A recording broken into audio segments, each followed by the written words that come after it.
Now Ayrshire Radio Podcast presents Ayrshire Insights with Elliot Boyce. Welcome back to Ayrshire Insights with me, Elliot Boyce, and as promised, we have a brilliant guest on today's show for this week's Local Legend Spotlight. This man is the owner of some of Ayrshire's favourite Italians, and I'm delighted to welcome Anthony Cecchini from Cecchini's. Anthony, a massive thanks for coming on the show today. Buongiorno a tutti. Getting the Italian in nice and early. So before we find out about how it all started, we want to know a little bit more about you. So first of all, pasta or pizza? Pizza. Red or white wine? Rosso, red. Pineapples on pizza, yes or no? No. Definite no. Right, now we're going to find out a lot more about Anthony Cecchini very soon. Now streaming Ayrshire Insights, hosted by Elliot Boyce. This is Now Ayrshire Radio. We're hearing how it all began. So Anthony, where did you grow up? Yeah, I grew up in Troon. What was your first job? Paperboy. And how did you go from starting off as a paperboy in your first job to now being the managing director of Cecchini's? Was it a family business? Where did it all start?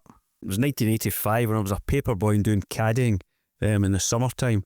And my mum and dad decided to open a cafe. So the cafe was called the Strawberry Cushion. That was in 1985. So I got drafted in to do that. And I was making more money as a paperboy and a caddy. But obviously family business. You had to go in there and you had to start working. You had no choice. So from that in 1985, as you take it, obviously the surname Cecchini, it's an Italian chain now. You grew up in Troon. Was your family from Italy? Yeah, my dad's from Barga. Right. Place just in Tuscany. You fly into Pisa, you go to Lucca, and I think the majority of people know now where Barga is. Lovely, and I'll tell you, it's you can't beat bringing that authentic Italian food over to Scotland because we all enjoy an Italian here. Now, going from the coffee shop back in 1985, to which point did it then move on to the Cecchini chain? Well, I left school. My dad was a head waiter in one of the hotels in Troon, the Suncourt Hotel. He got made redundant just after the opening in 1989. So Mum was running the wee coffee shop 85 and 89, and then he got made redundant from it. So he was in the coffee shop for a year and thought, oh no, I need to get out and start working some nights. So he saw a wee niche in the market to open an Italian restaurant in Troon. So shop became available. Myself, my dad went to look at it. I was studying accountancy at the time after leaving school in 88. And I said to my dad, right, why don't you just go for this? So he went for it and he opened Cecchini's in Troon in 1990. I went in part-time. I did 2 nights in the kitchen because I could cook, I could wash dishes, I could sweep floors, mise en place, could do all that. And I was pulled out to the bar on a Saturday night to run the bar for him in the first year Cecchini's in Troon was opened. Well, I was still doing accountancy in 95. What would you say the kind of driving factor behind Cecchini's was? Was it in terms of the food and what you bring? How do you bring that authentic Italian feel from Italy to Scotland? Well, I always went to Italy, so our summer holidays, every year we used to go to Italy. In fact, we drove many times to Italy, so we used to take the kind of 3 and 4 weeks off in the summertime. And then my nonna and nonno were there, so it was always the Italian influence from a very, very young age.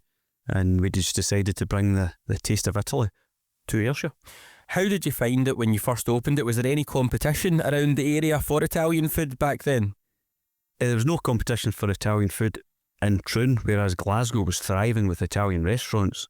So we did a wee recce around Glasgow, did a wee recce around Edinburgh, and obviously wanted to bring some of the Tuscan foods to Ayrshire. The wines, best wines in Italy are from Tuscany. A lot of the lovely, lovely food is from Tuscany, from our area. So we brought that influenced, installed it into the menu, and we just started from there and worked our way up. How did you find that it went from the start then? Was it very, very well received locally? Did it have a slow start, or was it quite...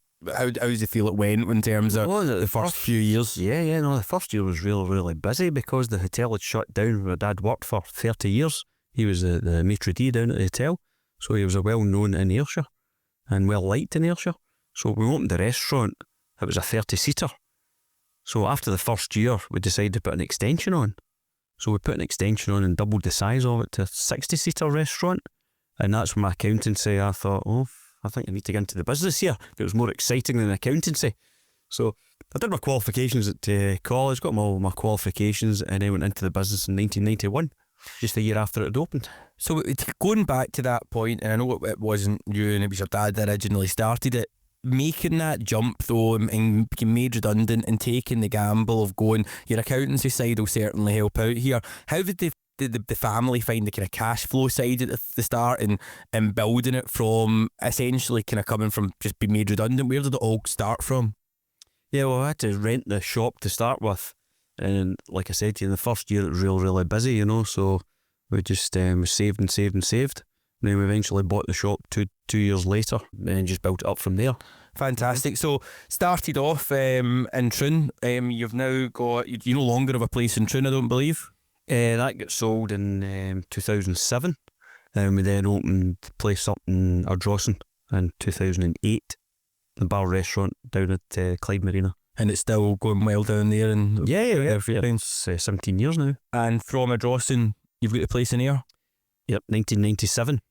We decided, myself and my dad were out in Ayr for a coffee one day, and it was the old Reganos in Wellington Square. So we went in a new Irish pat, because I had a few glasses of wine in there, because it was a kind of champagne bar at the time. And we sat down with Irish pat, and my dad just looked at the place, and he looked at me and I looked at him, and I said, "This is the next Cecchini's in here." And Irish Pat came over, and obviously I knew him. So he came down and sat down, and I said, "Oh, Pat, are you retiring soon?" He went, Yeah. I'm dying to get rid of this place. Perfect. You're talking to the right people then. Fantastic. So you're now in control of the business. At what point did your dad pass over the business to you? Well, my dad still works in the business, you know. Well, he's 82 now, spends a lot of time in Italy. But he's still thereabouts. I still love him coming in. Still keeping an eye on things in the background. He does, aye. Making sure the standards haven't dropped. Correct. He fills up the salts and peppers. I turn the lights down. He turns the lights up. He turns the music down. I turn the music up. So, listen, an amazing story of Cecchini's and how it's grown from where it started to where it is now. Coming up next, we're going to talk about the big wins and the big lessons just after this. Grazie. Tune in live every Sunday from 10 a.m. for Ayrshire Insights with Elliot Boyce. Only on Now Ayrshire Radio. We've heard about the early days. Now let's talk about the business journey. So, Anthony, what would you say your biggest win has been? I think the biggest win that we had was securing the site in Ayr and pushing the business forward. And then after that, another big win was securing the building in Ardrossan. It's kind of flagship of Cecchini's. How would you say you find, so you've got the big wins, you've got two different premises in Ayrshire. How would you find it as staffing that? Yeah, a lot of the staffing's been with us for a very, very long time. They're very reliable and they're trustworthy, and they push the business forward with us. They can see what we're looking to get done and what we want to do, and a lot of the managers and staff are with us on the journey. Now, the name Cecchini is there, and do you have other family that's involved in the business? My two daughters work in the business, my wife works in the business, my wife runs the office, so it's brilliant when she comes in so I can leave. My two daughters work part-time in the business there at university. Good. Now, throughout your journey, there has definitely been some difficult days. What would you say your hardest day's been? I think the hardest day was possibly Bank Holiday Monday, when we just first opened in April. Bank Holiday Monday, one of the chefs didn't turn up. My manager came in to me early morning, said one of the chefs hasn't turned up, what are we going to do? I goes, we just need to work harder. And it came 11 a.m. in the morning, and the kitchen porter didn't turn up. He says back again to me, what we're going to do? I goes, that's okay. He says, I'll go down there, I'll help the chefs out, work in the kitchen, and I'll do the dishes today. So that would have been the start of probably many challenges that you faced throughout your time. Yes, it was brilliant, because I started at 1985 being a crockery technician, as my title was. It's just dishwasher. So I love nothing best about getting into the pot sink and washing the pots, doing the dishes, make sure they're clean, get them on the pass, getting down the service hatch, cooking the pasta, cooking the pizzas, and so proud, and I'll still do it to this day. Fantastic. Now, throughout your time, hard days, as you've said, some difficult decisions as well. What would you say your most difficult decisions been? I think one of the difficult decisions was selling Cecchini's in Troon to open Ardrossan. We weren't going to sell it, we were going to run the three of them. So we had Troon running, Ayr running, and then Ardrossan running.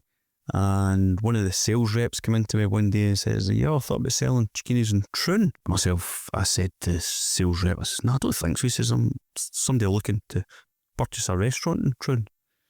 So I said to my dad, and over a coffee, he says, well, we need some capital for Ardrossan.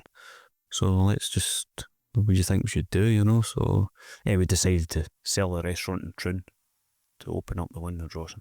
That decision, was it made based on looking at the sites in terms of what had the biggest growth for, looking at the number of covers, or what was your decision process in thinking that? Yeah, we'd increased Troon to 60 covers and then wanted to increase it again to 120. So it was to build an extension, a bigger restaurant, a bar in the front of it and the restaurant at the back. And Ardrossan was eating up a lot of the capital at the time, so just decided to move on to Ardrossan. Got to make those difficult decisions, and it sometimes might be difficult at the time, but you've got to think of the bigger business and how you can make sure that everything else has been able to succeed and continue on from there. Now, some difficult decisions, hard days, but I'm sure you've also had some proud days. So what would you say your proudest moment's been so far? I think one of our proudest moments was Cecchini's in Ayr, when we decided to buy the office next door and basically double the size of the Cecchini's in Ayr. We purchased the place and we put the plans in, and the plans get accepted, and opening it about 6 months later, and we doubled the size of it and we created Cecchini's in Ayr. We're still trading to this day. I think that was one of our proudest moments in business. No, amazing, and it's amazing that you've put into a venue and continued that expansion throughout. Now, throughout your time, you've been in business for a number of years, more than we can count now, in terms of having the different properties, starting off really from the bottom and working your way now to the owner and managing director of Cecchini's company as a whole. Many challenges throughout. What would you say your kind of biggest challenges in the day-to-day running operations of running such a successful business? Yeah, I think in Cecchini's biggest challenge was COVID 2020. When that came in, I actually drafted out 2 business plans. The first business plan was, right, when we open after COVID, this is what we're going to do. Another business plan is, oh dear, are we going to open? And are we going to shut the place down? We don't know where it was going to go, because we were limited in what we could do. Oh yes, you can open to 5 o'clock at night. You can serve drink till 5. You can't serve drink. People come in. I ran a Christmas Day. Christmas Day we do over 500 covers, and we ran a Christmas Day without an alcohol licence, which was very, very challenging, because I didn't realise that you could spread COVID through alcohol. So I think COVID was the biggest challenge in our life, trying to recoup after COVID, and that's one of our biggest challenges. But also see during that period as well, there was so many mixed messages, and you looked at the different policies between Scotland, the rest of the UK, and on top of that it was, right, okay, one day this was the rules, then you might be planning and putting resilience in to cover that, and then all of a sudden, just a matter of a few days later, we can't do that anymore. This is now the new plan. Really difficult stock management, staff rota management, and all those different things to try and cope with through what was a really challenging period. Oh yeah, it was challenging from day one. From when we said we could open, we thought this is going to be brilliant. Oh, but it's just going to be takeaways. Right, okay, let's just try and do takeaways. And a lot of the staffing were right up for coming back, because they were, as you can remember, it was a great summer, and they were all on furlough. And when we put out the email to say, right, okay, we're opening on this date, I mean, to be fair, the staff were brilliant. They were desperate to get back to work and help us, and help them, and help us, and help the business. But the limitations that the government put in, yeah. Very, very challenging. Very challenging. Very, very challenging. Or you can open on X amount of days, and you can only the tables have got to be so many widths apart. You can't go to the bar. There needs to be table service. You can do takeaways, and then you can't sell alcohol, or you can sell alcohol. Yeah. No, it was a very challenging time, and not just that, the recovery from it after. So I believe in we talk about the hospitality trades and kind of looking probably more now. I think I read something recently, and I'll let you correct me if I'm wrong here, but the UK has the highest VAT rate was it across Europe or something like that in terms of hospitality venues, and no wonder you struggle with the challenges and the fact of the new rules with national insurance, employers' national insurance hitting the kind of lower earners. It's such a massive impact which fundamentally will hit the consumer. Yeah, you're right, Elliot. Yeah, that's 2% national insurance, getting up the 20% VAT on everything we sell, and obviously the wages have increased as well. In turn, we have to put our product prices up, menu prices up, drinks prices up, and a lot of people, now are looking at kind of supermarkets and they're building these bars and man caves in the house and all that kind of stuff, and like just going to houses or coming into us and dining and then going home early. So we feel as if the day's shifted to earlier on now. Before, you'd be closing the place at 1 o'clock in the morning, 2 a.m. Now it's kind of everybody's coming out earlier and going home earlier. And this is just after COVID, this has happened. I think they're going to their own houses and consuming their own alcohol in their houses earlier on at night. But as long as we're getting the custom through, which we are, we're great. No, it's a really good point, and we look at it just now with the cost of living crisis for people, and more. It's challenging for people day to day, and there's certain luxuries like going out for a meal or drinking it out and stuff like that people are maybe having to sacrifice. But it probably doesn't help from where your standpoint is. It doesn't matter. You can source the foods and most competitive. You can negotiate your best rates. You can work trying to get the best staff. But at the end of the day, you're up against the pressures that the economically and the government's putting in. Well, that's your VAT rate. You've got to charge the 20% on top of it in VAT. National insurance, employers' national insurance hitting this year was a massive impact to hospitality. Speaking to other hospitality owners, how that actually hit them from a overhead perspective, something that was just like, we cannot take the hit on that without closing the doors. Yeah, it's massive. It's massive. It's hit the whole hospitality big time, and you just need to do your best, your best to just manage everything. You need to manage the everything you're buying in. You need to kind of manage the staff, but as long as your staff's behind you, that's we'll get through it. One thing I have heard recently as well, which I thought was good for the hospitality trade, is within the schools leading on to now kind of university, where you've got likes of for engineering apprenticeships and stuff like that. There's courses that they're doing to get people performing the engineering operations at school. They're also looking now to do that in Ayrshire for hospitality trades. You're actually getting people like chefs and people from an early age that are showing an interest in that, getting that understanding and qualification whilst they're going through school towards the latter part of their school before they then move into college or indeed employment. So hopefully that's something which will help hospitality moving forward and get people in from a young age with a bit of an understanding on how the trade works. Well, this is fantastic. They used to do this years ago with the kind of Prince's Trust, and now it's filtering down to through the schools, which is brilliant because it gives you a wee taste and appetite of what you want to do. So you can come into my restaurant and you can either go into the kitchen or you work out front. We've actually got an apprenticeship, Lewis, the apprenticeship chef in our place now. He goes to college full time and he works with us part time, and he did exactly the same thing. He came in and did the dishes in the restaurant for a year and loved it and decided he wanted to be a chef. How do you feel the retention of staff is? Is it predominantly young people that you've got working with you that are doing it maybe whilst at uni or doing other things, or have you got people that will stay with you for their career and look to kind of work their way into different parts of Cecchini's as a whole? Yeah, all my managers, that's their career, which is fantastic.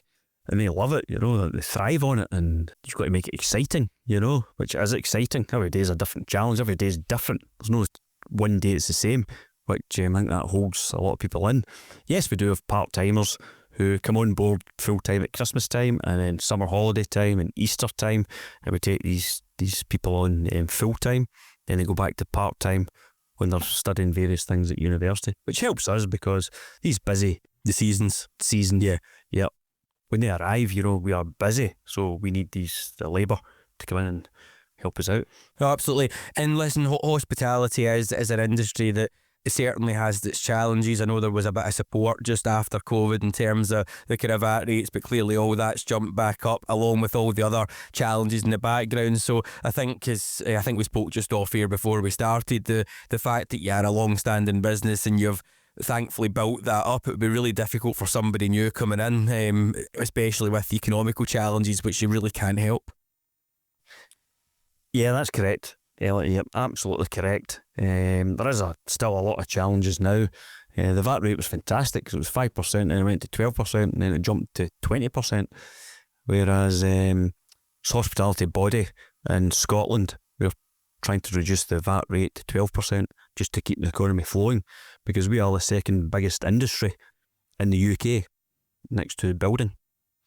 And hopefully that comes about and supports, because hospitality is something that people love to moan about when it's not there, but don't necessarily or can't necessarily support when it is there. So you see a lot of places that have shut down, and it's, oh, I can't believe that place is shut down, and then it'll open back up again and it's the tumbleweeds outside and people aren't able or going in to do it. So hopefully with the kind of the poor people are trying to push in the background, that is something that comes to fruition and when he's able to support the hospitality sector moving forward. But up next, Anthony, I'm looking for you to let me know what your bargain of the week's been, plus finding out what drives Anthony Cecchini to give back locally just after this. Now Ayrshire Radio Podcast presents Ayrshire Insights with Elliot Boyce. Now Ayrshire. Now it's time to talk community charity and Ayrshire Pride, but before we do that, the listeners have been in touch and let me know what their weekly bargain has been, some of the things that they've picked up for a tenner or less.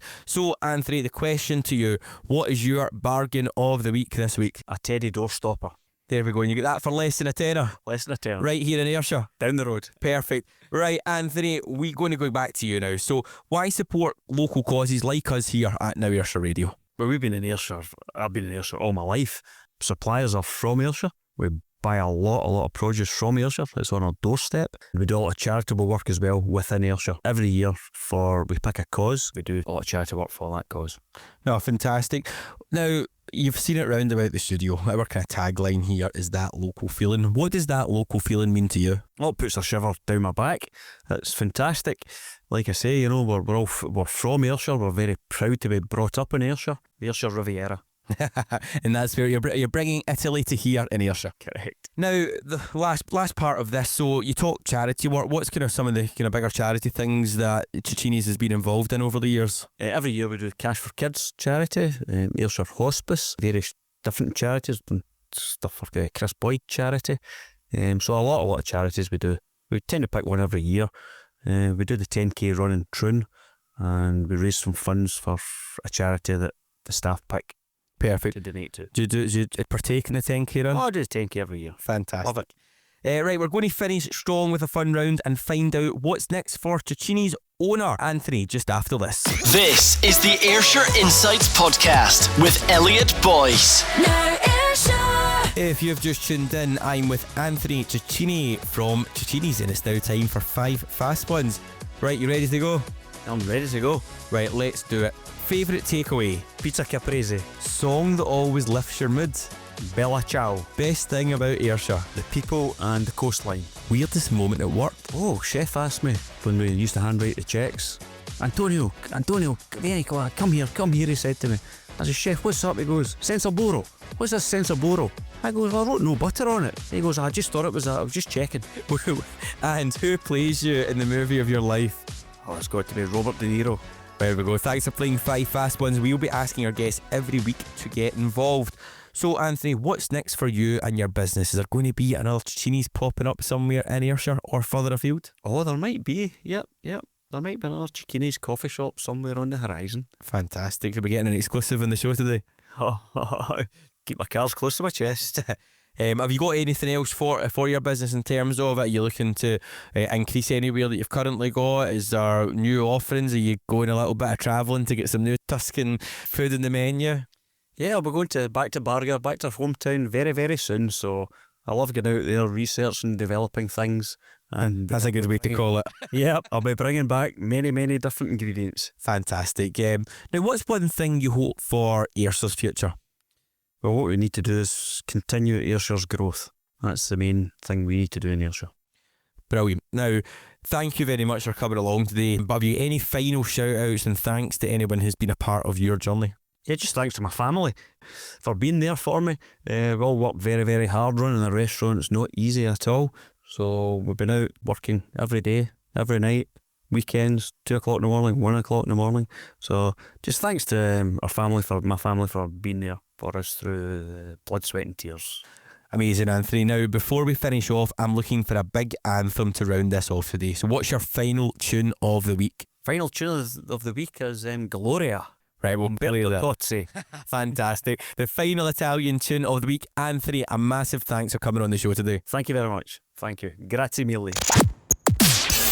This is the Ayrshire Insights Podcast. Never miss an episode. Hit subscribe now.